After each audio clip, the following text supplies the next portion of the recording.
বাংলাদেশ মাধ্যমিক শিক্ষক সমিতি সিলেট জেলা ও জকিগঞ্জ উপজেলার সুযোগ্য সভাপতি, আমার অত্যন্ত শ্রদ্ধাভাজন ব্যক্তিত্ব হাফিজ মজুমদার শিক্ষা ট্রাস্টের সম্মানিত পরীক্ষা নিয়ন্ত্রক জনাব কুতুবুদ্দিন স্যার বিশেষ অতিথি হিসাবে উপস্থিত হয়েছেন। জকিগঞ্জ থানার পক্ষ থেকে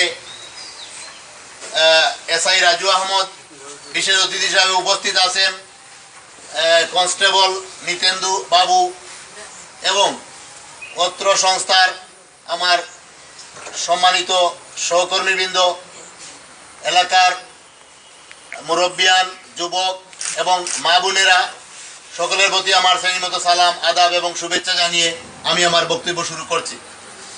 প্রিয় উপস্থিতি, আজ 29 রমজান। আমরা খুব তড়িঘড়ি করে আমরা আমাদের আজকের এই শাড়ি ও লুঙ্গি বিতরণ অনুষ্ঠান করতে যাচ্ছি। প্রিয় উপস্থিতি, আপনারা জানেন 1997 সালে আমরা জকিগঞ্জ ধূমপান নিরোধ সংস্থা নামে একটি সংস্থা গঠন করেছিলাম, যেটাকে সংক্ষেপে আমরা যদুনিশ বলি। আপনারা জানেন আমাদের এই সংস্থার প্রতিষ্ঠাতা সভাপতি আমাদের বন্ধু তোমাল আহমদ মজুমদার। স্বাভাবিক প্রশ্ন জাগে যে কে এই তোমাল আহমদ মজুমদার?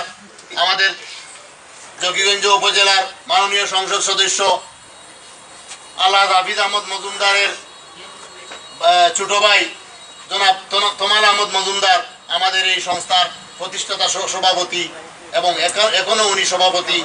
উনি লন্ডনে অবস্থান করছেন, যার কারণে লন্ডন থেকে উনি সার্বিক সহযোগিতা আমাদেরকে দিয়ে যাচ্ছেন। আমরা সেই 1997 সালে প্রথমে যদুনিশ গঠন করেছিলাম আমরা আমাদের বন্ধু বান্ধবদের নিয়ে। তারপর আমরা আমাদের এই যদুনিশের পরিধি পরিসর আমরা বৃদ্ধি করে 2000 সালে আমরা এটাকে জাদুনিশে রূপান্তরিত করেছিলাম। জালালাবাদ ধূমপান সমাজ কল্যাণ ধূমপান নিরোধ সংস্থা নামে। তারই ধারাবাহিকতায় আমরা 2003 সালে এটার পরিধি আরও ব্যাপক বৃদ্ধি করেছিলাম এবং আমরা জালালাবাদ সমাজ উন্নয়ন সংস্থা, যেটা বর্তমানে জাসুস নামে পরিচিত, এই নামে 2003 সাল থেকে অদ্যাবধি আমরা কার্যক্রম করে যাচ্ছি। প্রিয় উপস্থিতি, আপনারা শুনলে খুশি হবেন, 2004 সালে আমাদের এই সংস্থাটি রেজিস্ট্রেশন লাভ করেছে। অর্থাৎ আমাদের এই সংস্থা